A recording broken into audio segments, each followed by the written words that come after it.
네, 시청자 여러분 안녕하십니까? 주민수입니다. 항상 강령하십니까? 자, 또 중동 이슈 올리도록 하겠습니다. 오늘 그냥 지나가려다가 좀 주목할 만한 또 업데이트가 있어가지고요. 이렇게 또 영상 찍게 되었고요.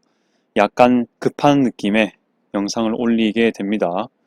자, 과연 이 하루 사이에 물론 이제 업데이트 되는 게 이제 10월 31일에서 11월 1일이긴 하지만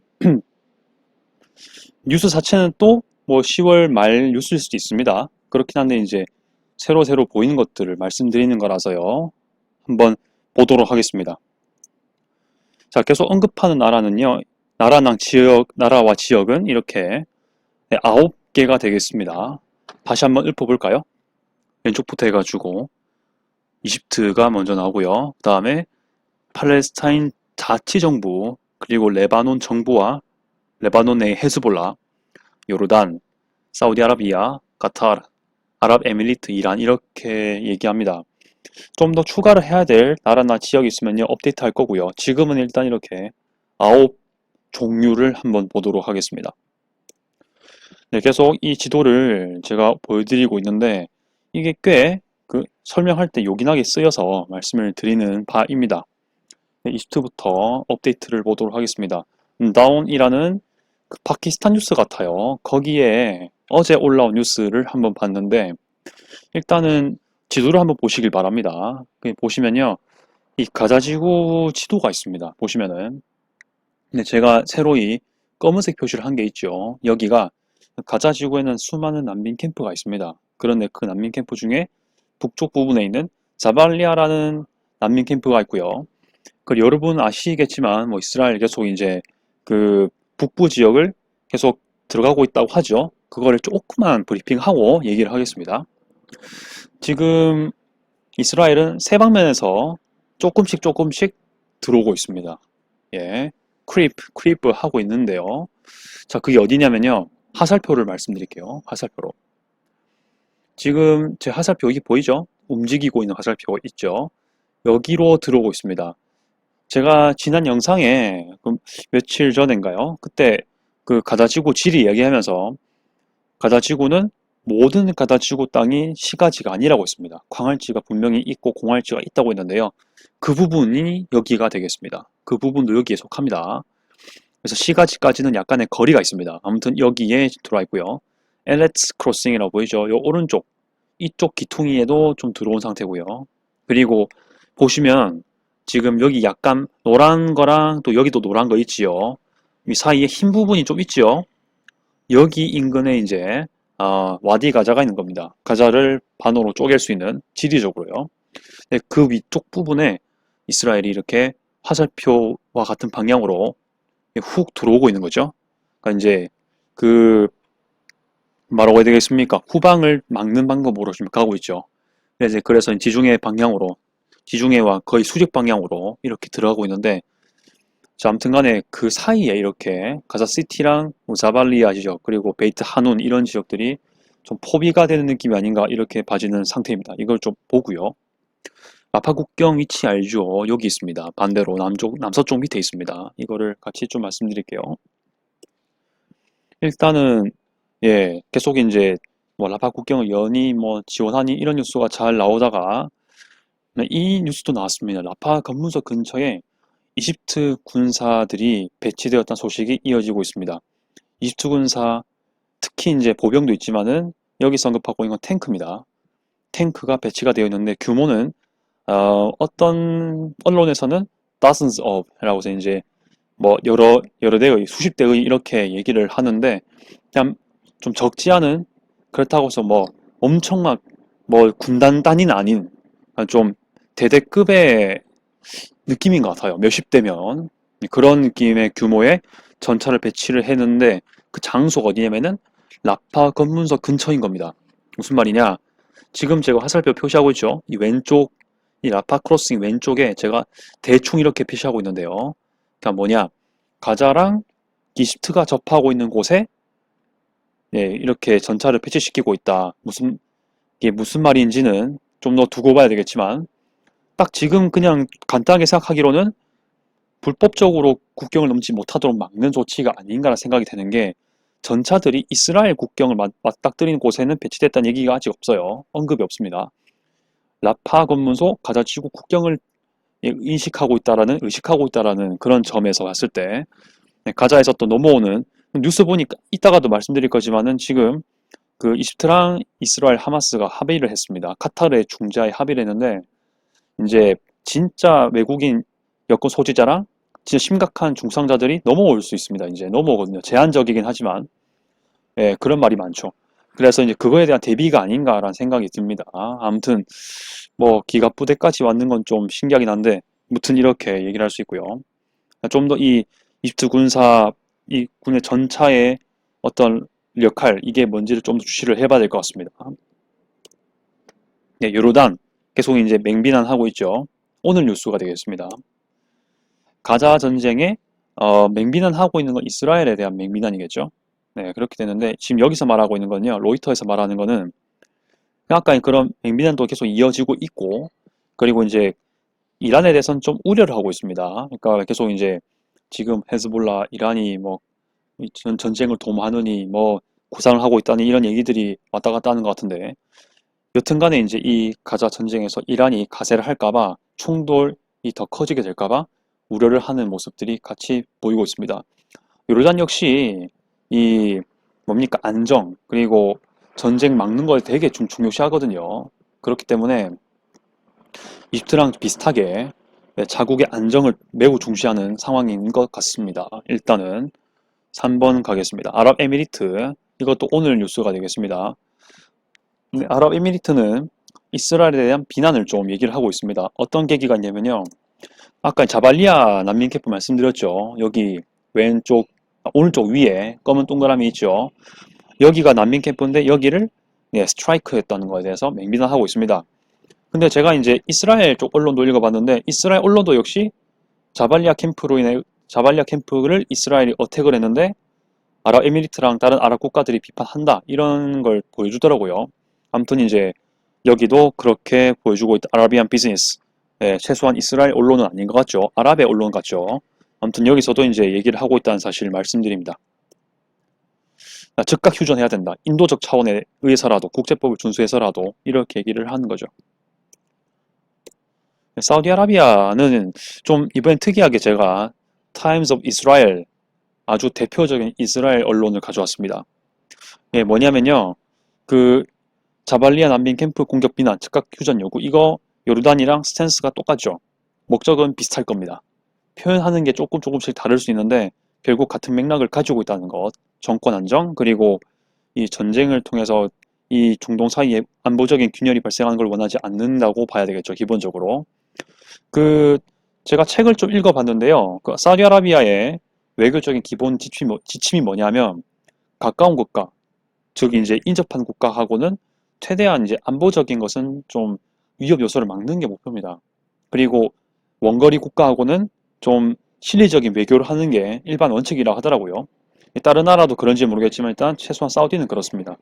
그런 것들에 대한 맥락이 이어지는 게 아닌가 그 생각도 해보고 이스라엘 언론입니다. 이스라엘에서도 자국의 공격 이런 거에 대해서 이런 주요 아랍 국가들이 비판하고 있다. 이런 것들을 계속 보도하고 있습니다. 이란을 볼까요? 이란 어떻게 또 스탠스를 취하나 당연히 여러분들 너무 잘 알겠지만 자 그래도 뭐 어떤 게 있는지도 보겠습니다. 이스라엘 보이콧을 요구하고 있습니다. 그러니까 뭐 불매운동 이런 걸 얘기하는 거겠죠. 이스라엘에게 오일, 석유랑 푸드, 식료품을 팔지 말도록 무슬림 국가들에게 요구했다라는 것이죠. 이게 여기는 안 나와 있지만 제가 좀 더 붙여서 말을 하면은 그 원문에 어떻게 나와 있었냐면요. 이스라엘의 전쟁을 끝내기 위해서라는 말이 나옵니다. 그러니까 지금 조금 유사한 형태인 것 같은데 이스라엘도 그 가자 지구를 압박을 하지 않습니까? 뭐 이제 이렇게 식수도 막고 이렇게 간혹은 보면은 전기 막고 뭐 여러 가지 막는 거 많죠. 네, 그런 거랑 비슷한 논리로 전개를 하려는 게 아닌가. 약간의 그런 면에서의 보복인지 모르겠는데 아무튼 그런 얘기를 하고 있다. 전해드릴 것 같네요. 이렇게. 여긴 안 나와 있긴 한데 뭐 일각에는 뭐 이스라엘에 대항하기 위해서 이제 그 이란 침한 세력들이랑 이란이랑 뭐 이렇게 작전을 짜고 계획을 한다는 소식을 들은 적이 있는데 일단 겉으로는 뭔가 드러나는 건 없어 보입니다. 계속해서 국지적인 그 헤즈볼라나 이제 그런 뭐 예멘이라든지 그런 쪽에 어떤 도발은 있는데 국제적인 건 있는데 전면전의 형태는 아직 없어 보인다라고 말씀드려야 될 것 같습니다.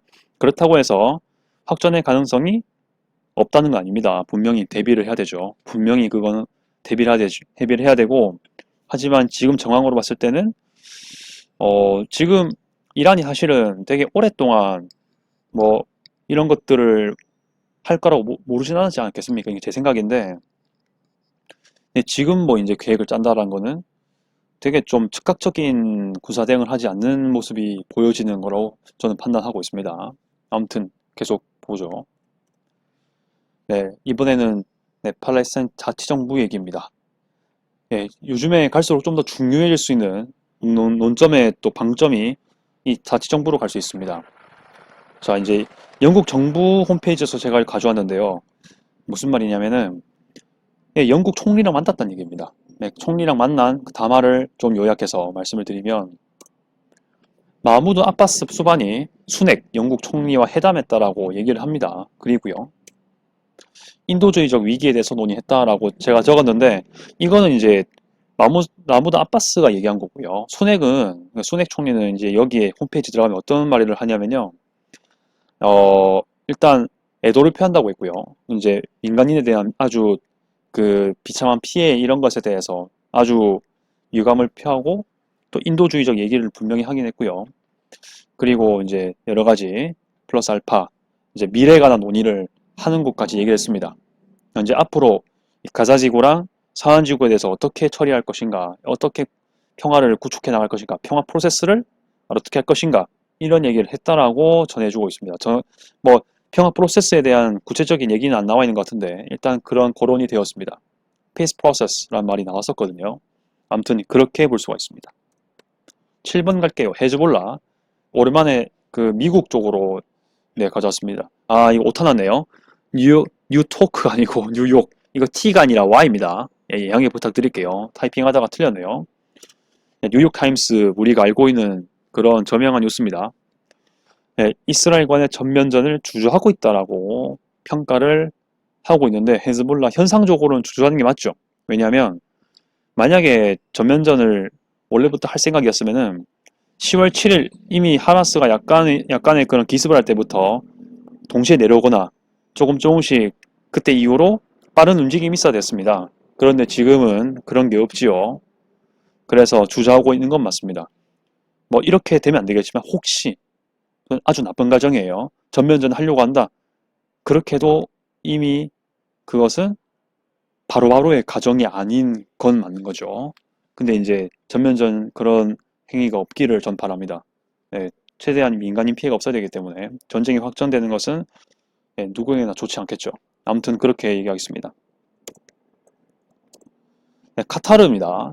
네, 카타르 얘기가 또 부각이 될 것 같은데 한번 또 얘기를 해봐야 될 것 같습니다. 자, 여기서 이제 제가 얘기할 건데요. 그 라파 국경 얘기했었죠. 그 이제 가자 지구에서 이집트로 갈 수 있는 그 검문소, 뭐 쌍방이요 갈 수 있는 건데 계속 막았죠. 이집트가요. 여러 가지 이유 때문에. 그런데 이제 지금 외국인이랑 그리고 심각한 중상자 중심으로 라파 검문소를 통과하고 있다는 얘기가 주어졌는데 이것도 참 의미가 있죠. 일단 민간인들 어떻게든 이제 좀 나오고 있으니까요. 외국인도 나오고 있고요. 근데 어떤 기사를 보면은 듀얼 내셔널리티스 그러니까 이중 국적자도 포함이 됩니다. 네, 그것도 좀 여기 눈여겨볼 필요 있고요. 근데 그 과정이 중요합니다. 이집트랑 이스라엘 하마스 간에 합의가 될 수 있도록 카타르가 중재를 했고요. 이렇게 3개의 그 세력을 모은 거는 미국입니다. 일단 미국도 한 역할을 했고 일단 카타르가 중재를 했다는 거죠. 이런 식으로 같이 봐야 됩니다. 정말 상상도 할 수 없는 조합이라고 생각했던 이스라엘 하마스 엮였습니다. 이번에. 그렇게 뉴스가 오가고 있는 상황입니다. 매우 따끈따끈한 소식이고요. 카타르가 이 합의를 중재했다는 것까지. 그러니까 계속해서 이 카타르가 부각되는 이유가 이렇게 이제 정말 엮일 수 없다고 판단되는 이 세력들이 하나로 어떻게든 좀 물론 이제 카타르가 없으면 서로 좀 총을 쏴댈 수도 있고 그런 사이인데요. 아무튼 이제 그런 세력들을 모아서 어떻게든 합의를 하고 있는 모습인 거죠. 미국도 이 카타르랑 아주 긴밀한 사이라는 것도 보실 필요가 있습니다. 미카티 총리가 이제 발언을 합니다. 계속해서 모든 외교 접촉에 레바논이 참여하고 있다라고 말을 하고 있습니다. 그러니까 이제 여기 모든 외교 접촉이란 거는 그거겠죠. 가자지구와 이스라엘 그 간의 갈등에 있는 모든 그 휴전 협정 뭐 여러 가지 외교적인 노력 여기에 접촉하는 것들 제반 사항들 다 말하는 거겠죠. 자, 그리고 레바논은 이미 전쟁을 충분히 겪었고 이미 좀 많이 피로해졌고 지금 전쟁이 일어난 것들 그런 것들을 이끌어가는 결정들은 이스라엘 손에 맡겨 있다고 달려있다라고 강조하는 겁니다. 이스라엘에게 좀 떠넘기는 뉘앙스가 있죠. 레바논으로서는 절대 전쟁을 일으킬 이유가 없다. 근데 지금 전쟁에 엮여 있는 건 이스라엘 탓이다. 이렇게 얘기를 하는 겁니다. 레바논 역사를 보면요. 사실 참 1980년대의 레바논 전쟁 그리고 그때 레바논 내전도 있었죠. 그리고 그 이후로도 이제 전쟁까지는 아니지만은 좀 헤즈볼라랑 그 안에 있는 약간의 민병대 세력하고 좀 갈등도 있었고요. 이렇게 레바논은 그리고 이제 또 경제도 많이 떨어지고 최근에 또 베이루트 항구가 또 그 어떤 창고가 폭발했지 않습니까? 매우 큰 피해를 입었죠. 지금 경제도 안 좋고 아까 말씀드린 대로요. 레바논 혼자 있어도 진짜 어려움을 겪고 있는데 우리가 전쟁을 왜 일으키냐 이런 얘기를 정부 입장에서 하는 겁니다. 그렇게 말씀을 드려야 될 것 같습니다. 자, 여러분들은 이 상황들을 어떻게 보고 계신지요? 자, 아무튼 움직임들이 하나 둘씩 있어가지고 여러분들께 업데이트 했고요. 기타적인 의견이 필요하시면은 또 댓글 부탁드리겠습니다. 끝까지 시청해주셔서 정말 감사합니다. 이상 주민수였고요. 아디오스.